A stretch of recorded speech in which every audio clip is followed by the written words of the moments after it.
enjoyed brief popularity in the United States in the late 2000s, but made a comeback in 2016. Cheers.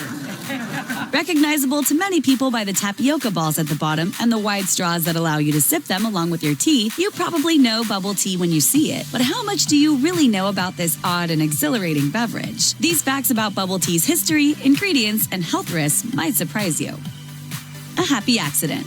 Bubble tea is a Taiwanese tea-based drink invented in Taichung in the 1980s. So the story goes, Lin Siu Hui got bored during a meeting and poured her tapioca dessert into her tea, and it turned out delicious. Nothing might have come of it if Lin Siu Hui wasn't already the product development manager for Changshu Tang Tea House, but she was, and that's what kicked off this trend. Even though Lin Siu Hui first created bubble tea by adding tapioca balls into her tea, the bubble in bubble tea actually refers to the oxygen pockets formed by shaking the tea. It's likely that these same bubbles formed when she first poured her tapioca dessert into her tea during that fateful, boring meeting when she invented the stuff. This is also why you can get bubble tea without any tapioca. Milk tea, pearl tea, tapioca tea, boba tea, and foam milk tea are a few of the variations available to suit your taste palette.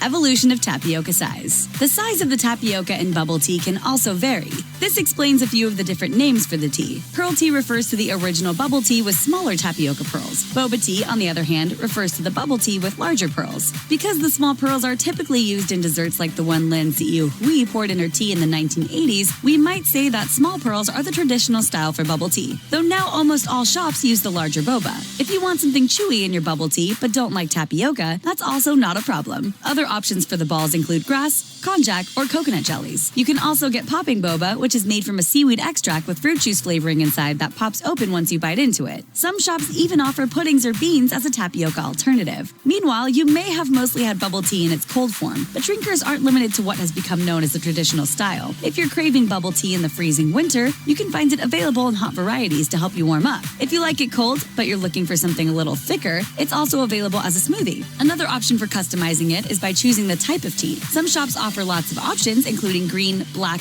oolong, and sometimes even Thai and chai tea. Pick your favorite variety and go from there. Now, let's talk about the bad news.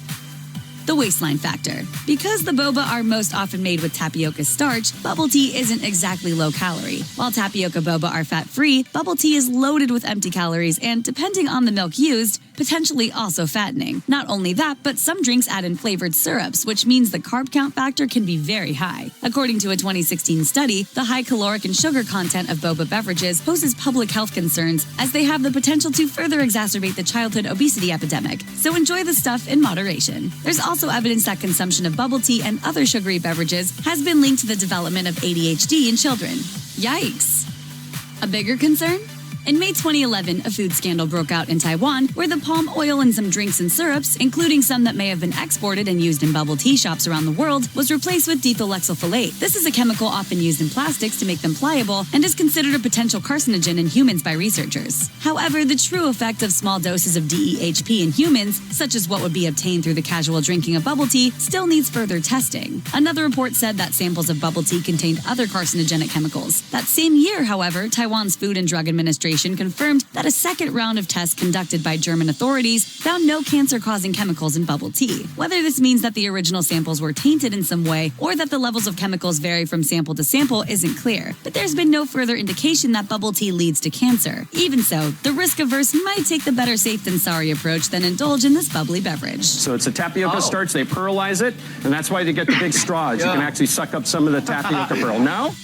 To bubble or not to bubble? Although it may not be a health food, bubble tea hasn't been definitively proven as particularly dangerous, unless you have an allergy to one of its ingredients. As an occasional treat when you're thirsty and want something sweet and chewy all at the same time, bubble tea is no worse for you than lots of other desserts. And that's how it should be seen, as a dessert. Just remember your options for customizing your bubble tea and the potential risk of having it too often. After all, you wouldn't drink a milkshake every day, would you? You might gain weight, feel sick, or just end up like this guy. I drink your milkshake! Thanks for watching. Click the list icon to subscribe to our YouTube channel. Plus, check out all this cool stuff we know you'll love too.